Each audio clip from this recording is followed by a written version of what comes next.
Hello, everyone. Hope you had a great holiday weekend. Welcome back to Rams Revealed. I'm your host, JB Long. As you know, the Los Angeles Rams are coming off a victory. They're 6-6 heading into Week 14, a home game against the Buffalo Bills, who have already clinched the AFC East. To preview that game and the playoff push for your Los Angeles Rams, we welcome to the program for the first time Rams rookie running back Blake Corum. Good to see you, Blake. I appreciate you for having me. Thanks for spending part of your day with us. Before we look ahead to Sunday against Buffalo, we have to look back on a huge road win in a game with serious playoff implications. I know it's always nice to get a victory on that holiday weekend, especially against a rival. So, again, congratulations, Blake. I'm, of course, talking about Michigan beating Ohio State. Yes, sir. Great win. Great win. The year was didn't go the way we wanted it to, but we finished strong, man. We finished strong, and it made it a great year beating Ohio State. You're pointing at Khalid over there, the manager of communications, who told us under no uncertain terms that we were not allowed to talk about that game. So I figured we'd just start with it, and that way, if they have to edit it out of the show, it's nice and clean off the top. But that was something else. Both schools fined $100,000 too for the fracas afterwards too. You know, that's a big fine, and I don't know if you saw, but it was rivalry week. Mm-hmm. There was a bunch of teams just going at it over a flag, so maybe we had to get the flag out of there, but also people just need to know how to lose. It was a trend, wasn't it? On rivalry it was weekend. A trend. It was a trend. What about the win over the Saints? Let's talk NFL now and the Los Angeles Rams. Where should we start? Maybe what was said at halftime. What did it feel like to be shut out down 6-0? Yeah. But also, I sense like a quiet confidence that you knew you had the formula to get going offensively. Yeah, we knew we had the formula. I mean, the offensive line was coming out firing. We were running the ball really well. We just weren't able to put points on the board in the first half, but we knew we were driving. We went for it on fourth down. Probably could have kicked the field goal, but that's the belief that Coach McVay has in us. But halftime we kind of just regrouped. Let's continue to doing the things that are working in terms of the run schemes, and then we got the pass game going along. And that second half we came out firing, and we're able to get the dub. Best rushing day of the season specifically for the Rams, 156 on the ground in limited snaps, limited possessions. What do you think went into it? What were the key ingredients? Yeah, I think the week's work. We came in, Coach McVay talked to us, and, it was really just putting our heads down and going to work, treating each and every day as their own entity, and starting Wednesday, we had a great practice. Thursday, we had a great practice. And then it led into, above the neck Friday and Saturday. But and we were able to go out there Sunday and do it. But, it started in the trenches, with our offensive line and our defensive line. They're the ones that, determine if we're going to win or not. And they did a phenomenal job yesterday. And as you said, 156 yards rushing. That's salute to them and the tight ends and the receivers, blocking. So you kind of make the segue for us there. I want to ask you about having some semblance of stability on that offensive line. Let's just say the most that the Rams have enjoyed so far in this 24 season. From a running back standpoint, how vital is that? How do you sense that? It's very vital. Just knowing, we have got our guys back, that have been, some guys missed a lot of games in the beginning of the season, but we have everyone back, and so that consistency, building that trust within them and them trusting us. I think it allows us just to go out there and play ball, knowing we're going to hit our spots and make things happen. So, it's crucial that, we have our guys back. Do you think people on the outside, like me, maybe underrate how important that synchronicity, that time on task is as a unit? Yeah, I believe so. And, it's very important, and I say trust because that's the biggest thing, trusting that, the offensive line are going to come off on their blocks and trusting that we're going to be, in the position to make them right. And make big plays. So I think it's crucial that, we are in sync, and that starts in practice. Like, what was that week like with Kyren? You mentioned how good the practices were. Like, it's no mystery. He was clearly working through a tough stretch. He's had a great 2-year burst here, but this last month, maybe not his finest hour. How did you see that play out over the course of the week? And what did Kyren do to put himself in position to thrive again against the Saints? I think, just a little adversity, and I think it was just a little bit of fuel to the fire, right? Having a couple of games where he may have fumbled, but, we all know he's a phenomenal back, and he didn't have to change much, just be himself, and so, he just attacked practice, attacked meetings the way that Kyren does. He has a great enthusiasm, a great competitor. And I think we saw that, yesterday, just the type of competitor he is. He kind of put that behind him and knew, he just had to take care of the ball a little bit. And he did that yesterday, and he had a phenomenal game. After that closing stretch on defense, he gets that first down run for a fresh set of downs, and that's ball game right there. And he does it right in front of your sideline. You see Sean McVay react. Like, did that facial expression, did that celebration kind of exude exactly the temperament that you're talking about? I think so. He felt it all game. He was breaking off runs. He was running hard. And in that last run, it was a great run. It looked like he might have been stopped for a second, and then he bounced it and gave a stiff arm to the DB. But, he was feeling it. You felt his confidence. You felt, his energy. And I think the team was feeding off that. I want to ask you about fumbling because when I watch you guys practice, not a day goes by that running backs don't work on ball security. Like, I know how intentional you are about it. And so when it happens, it's got to be like this. I have recurring nightmares about certain things in my profession. What's it like to be a running back and lose possession of that football?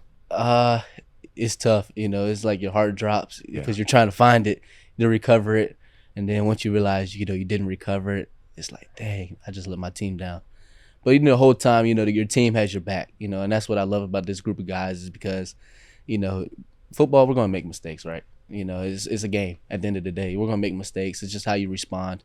But, Coach G does a phenomenal job at, making sure we do those ball security drills each and every day, even when we're just playing catch, tuck it, put your other arm on the ball. We're just playing catch, but it's heart dropping, because you feel like you let your team down, but it's all about how you respond. You mentioned Coach G there. I've had a chance to observe Ron Gould's teams and running backs for many years, college football here on the West Coast, now in the National Football League with the Rams.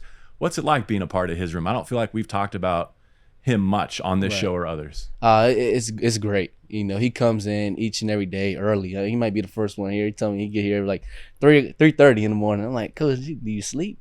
But he's here to put in work. He gets his workout in, gets in the sauna, but he just comes in each and every day. The same. He's consistent. With great energy, great enthusiasm. He's just a down to earth human being, a great man, and he's the head of our running back room, and the reason we all have great relationships within the running back room and want to play for each other. So. We're going to circle back to that early alarm clock in just a second because I've heard you have a reputation for being an early riser too. But before we leave the 24 Rams running back room, I wonder what it's like for you to be in a backup role or a complementary capacity. Like, when's the last time that was the case for you as a football player? Ever?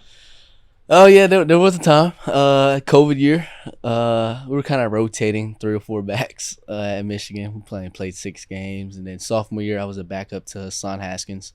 But we were both getting our fair share. Yeah, you were making dents those years. Yeah, we were getting our fair share. So this is really the first time that, I have that backup role. And, it's great. It's great. Obviously, that competitor in me, I want to be out there, toting that rock. But, as a team player, I'm doing whatever I can to make sure my team wins, right? Mm-hmm. Whether that be, left wing on punt or, kickoff return, kickoff, trying to go down, make a tackle, whatever the team needs me to do to win. And that's what I told them coming in, I'm here to do. And, I just, do my role. You were the wingman for Jordan Whittington this week, and he had a couple great returns. It was nice to see that. What was going on behind the scenes that led to that opportunity to have the Rams have a breakout game on kick return? Yeah, I keep going back to practice, and Coach Chase, he does a phenomenal job at scheming up the teams and scheming up great returns. And we knew these were going to hit. You did? We knew it. We knew it all week just based off of what the Saints did. But, he had some great returns. And like I said, it started in practice. We knew where they were going to hit. And he hit them full speed. Hit him full speed. He was making people miss. I think he even jumped over someone. Mm-hmm. Jordan Whittington. He's a phenomenal player. I'm glad I was able to be his off returner and get a little block out there. Yeah, nice to see him playing healthy again. He too, the Texas Longhorns with a rivalry win. Going back to our college football conversation, sure. They beat us. Where do you think, Blake, you've grown the most from, whether it's the off-season program or training camp to now? Like you talked about waiting your turn and how anxious you are for your opportunities, and you capitalized on some yesterday. But what's happened behind the scenes to put yourself in a better position to impact NFL football? Yeah, I think my football IQ Just knowing where my blocks are going. Treating Coach G always says this, but treat each play as its own entity, right? If it's outside zone or wide zone, knowing where it should hit, but where it could possibly hit, where's my B block going, and things like that. So just my football IQ and knowing the schemes that the defense are running and where my blocks are going to be. So I would say that's the biggest thing for me, just getting a grasp of the actual offense. But because of who you played for and the amount you played in college, didn't you already have like a running start in that regard? Did you feel ahead of the game? Yeah, I definitely did. I think, Coach Harbaugh, the offense that we had at Michigan was phenomenal. But our offensive line, our tight ends, we were so good. We only ran a couple plays. we only ran a couple runs just because they worked so well. We didn't have to do too much. Where, this offense, it's a lot of bigger playbook. So just knowing where my blocks are going and different fronts and things like that, that's where I've grown the most. What is your favorite run concept? Like if you could set the defense up to give you whatever look you wanted and whatever play call, where do you think you thrive? Probably anything where I can keep my shoulders square. So whether that be duo, rewinds, anything where I can look at the defense straight ahead. I know I can go each and any way. Those are my favorite runs. I feel like just my short area quickness and my versatility, that's where I thrive, I think.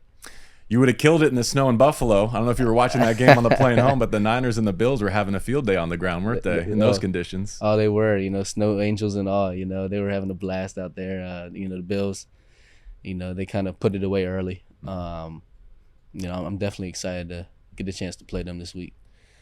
LA's had a couple of chances now to get to 500 and to break through to kind of become that winning team. Here's another chance to level up, right, against a real Super Bowl contender. Your thoughts on Buffalo coming to SoFi Stadium and really the larger chance that the Rams have within the division these final 5 weeks? Yeah, I think it starts with one, and we got that one yesterday. So I think we just need to, continue to put our heads down, continue to work this week, and go into, Sunday, confident that we're going to beat the Bills. But like I said, it's all going to go back to the work. We did it when the Vikings came in and they were undefeated, and we gave them their first L.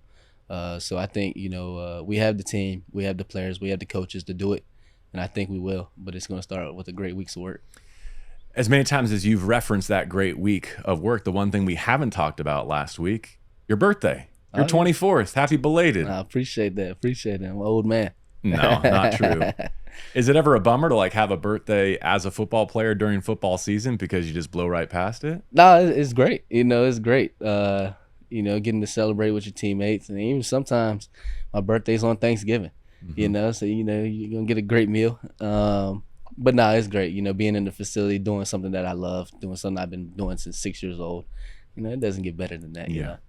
Thanks for bringing up Thanksgiving, because I want to talk about giving back to give thanks. You were the Community Service Man of the Year at Michigan. There's, a 4-year running tradition that you have using money you've generated from your name, image, likeness to give back to that community. Tell us about that effort. It was my sophomore year. I met a guy named Bilal earlier that summer at a summer camp in Ypsilanti.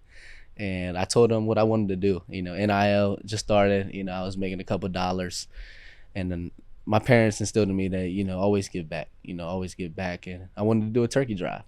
And so Bilal, he was like, all right, let's do it. And that first year we did 200 turkeys. And it was great. I was going around knocking on people's door, getting to be there in the community, being able to hear people's stories, getting to see them smile. And that's what it's all about. Then the next year we did 400. And then the last 2 years, we've been able to do 600. And even though I wasn't able to be there because we were playing a game, I formed such a great friendship within that community. So many people came out and helped. My brother's keeper, below AFC Ann Arbor, they all were there handing out turkeys. And it was a great event. They were sending me videos of everyone in the community, people smiling. And I'm like, that's what it's about, using this platform to help others. And like I always tell everyone, football's my passion, but giving back's my purpose, and I truly believe that. Yeah. So you referenced your parents. I want to talk about them in a second, kind of instilling that in you. Yep. You told me before we got started there's another big name in the professional football landscape who formed how you handle finances and how you're using your resources here early in your professional career. Would you mind sharing that with our audience? I thought that was cool. Marshawn Lynch. He was one of my favorite running backs, watching growing up. And it's pretty cool because Coach G coached him at Cal. But he always said, take care of your chicken, and I was blessed to be in a situation in college where, NIL just started and I made a good amount of money. So coming into the NFL, something I learned from him was like, don't spend your NFL checks, right? Don't spend your NFL earnings. And so, for the next couple years at least, I'm living off of what I made in college, and just going to put the NFL checks away, let that stack up, let that build. But yeah, the great Marshawn Lynch, he taught me something. Yeah, thanks for sharing that, because look, I think we all agree, like, college players deserve part of what they're generating. Right. And so it's good to see that, but it is kind of driving this transfer portal era, which I understand doesn't sit well with all college fans. So to hear two dimensions of the other part of it with you giving back to the community in Michigan and how you're setting yourself up for future success, I just love that. I think that's really important to say. All right, let's pivot here to the wind down, presented by Sleep Number. And each week on Rams Revealed, we get insight into how sleep and recovery impacts performance in the National Football League. Blake, you mentioned that your position coach is an early riser. I've read that you are too, or at least you've been known to wake up early at points in your career. True or false? Very true. Okay, let's go back in time. Marshall, Virginia? Do I have the hometown correct? Marshall, Virginia. Okay, yes, described as a rural town outside of D.C., and you're a self-described country boy. Oh, yeah. How might people know you're from the country? I got a big 2500 Chevy Silverado diesel outside. I'm in Cali. What am I doing with that? It's not like I'm working, blue collar worker. I play football, but if you just look at my dad, the work that he does, that's how I consider myself, country blue collar. Mm-hmm. You and he are in business together in a way? We sure are. Tell us about that endeavor. Real estate. I started getting into real estate. My dad and I, maybe junior year of college. Okay. We purchased our first house, and now we're up to 6.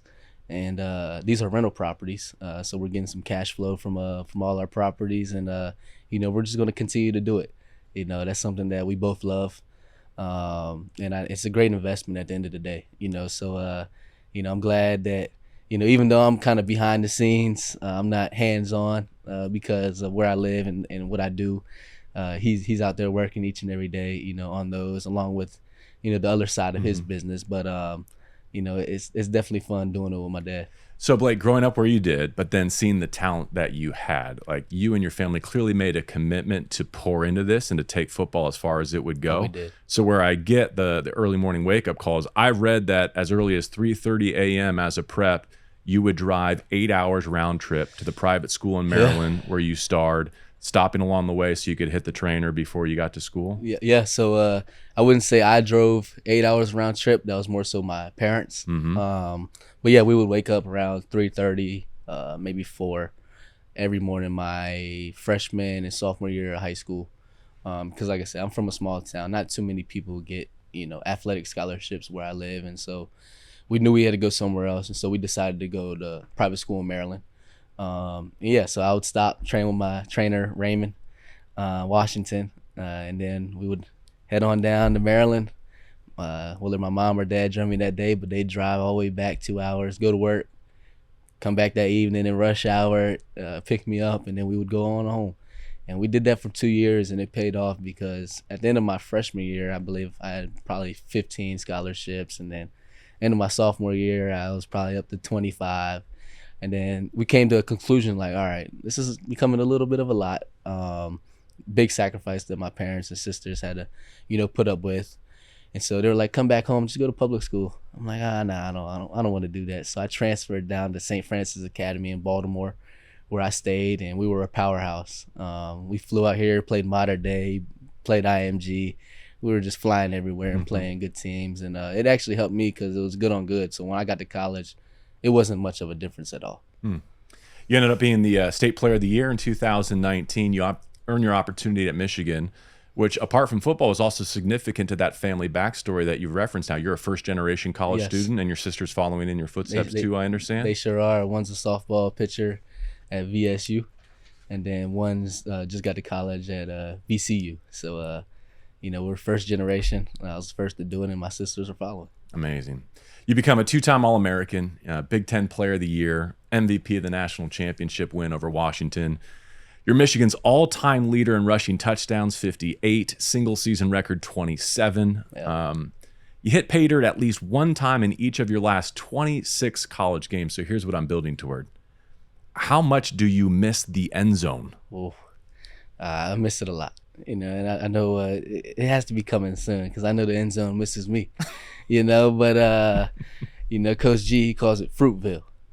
So if Coach G is gonna watch this, I'll be getting into Fruitville soon because I'm missing some fruit, and like I said, fruit's missing me. Do you feel like you are getting a toehold? Like, I was great to see Kyren thrive, but you were right there, kind of teaming with him. And I can't help but think like that's the best form of the Rams rushing attack for these final 5 games. Yeah, it was awesome because I felt like we were feeding off each other yesterday. I was in, and Kyren, went like 70 yards in 2 drives, and it was just awesome, the energy that we were able to balance off of each other, and the offense was just thriving. But like it's not about who scores. At the end of the day, it's about winning. Yeah. That's all I care about. Because winning is fun. Losing sucks. Let's just be real. And so, as much as I want to get into the end zone, if we're winning, hey, who cares? Yeah. But still, it's good to know that it misses you as much as you miss it. Because when it happens, that'll make it all the sweeter. Yeah. She talks to me. Come on, get in here. But, I'll be there soon. But, I know my time's coming. One last thing before we let you go to your week of preparation for the Buffalo Bills. We got some real baseball fans in the room. Okay. So they saw your first pitch at the Tigers game. Oh, yeah. And the video framing was such that we couldn't tell. It was strike. Okay. Oh, yeah. Right. Just want to set the record straight. Right down the middle. You celebrated. You gave it a little little punctuation. Oh, yeah. All right. So that was a strike. That was a strike. Baseball was my first sport. To what level? How deep did you take it? 8th grade. Okay. But we had a phenomenal baseball team. We all stuck together from when we were young all the way up, traveled, played at Cal Ripken, played and where's the Hall of Fame at? Cooperstown. Cooperstown. We played at Cooperstown, and I got my pins. I hit a grand slam while I was in Cooperstown. You hit a grand slam? Yeah. In Cooperstown, New York? Cooperstown, New York. I hit a grand slam. But I got all my pins that we traded with teams from all over. Baseball was my first sport. I was a catcher. No one could steal on me. Pop time was crazy. But, baseball was fun. So just being able to, Detroit had me out and throw that first pitch. And then also I became pretty good friends with Derek Jeter along my career in Michigan because he was committed to Michigan and whatnot. And so it's pretty cool. We talk here and there. But, he's one of the greats. So when I first got to meet him, like, dang, this is really Derek Jeter. I like it. We're 25 minutes into this. He just casually dropping Derek Jeter into the conversation as we send you on your way. I have a Derek Jeter ball in my house, but it was awesome. But that was a strike. It was. All right, we got to get you to Chavez Ravine next, home of the reigning World Series champions. Maybe, oh, yeah. Next offseason. Oh, yeah. We finish on Rams Revealed as we do each week with Fair's amazing artistic talent. We do a whiteboard sketch for each of our guests. So we just present this to you. We'll have you autograph it on your way out. But that is awesome. It's kind of how we tease each player's appearance here on the show. Looks like me. And the Rose. Okay, the Rose Bowl. There you go. One of the best stadiums out there. Shout out for the game and the win. And the game, yes, sir. All right. Thank you, Blake. It was great to get to know you a little bit better. Appreciate it. Can't wait to see you in the end zone for the first time, sooner rather than later. Go get them against the Buffalo Bills. Hope to see you as well at SoFi Stadium. Thank you for joining us for each and every episode of Rams Revealed. I'm your host, JB Long, and as always, we're presented by Sleep Number.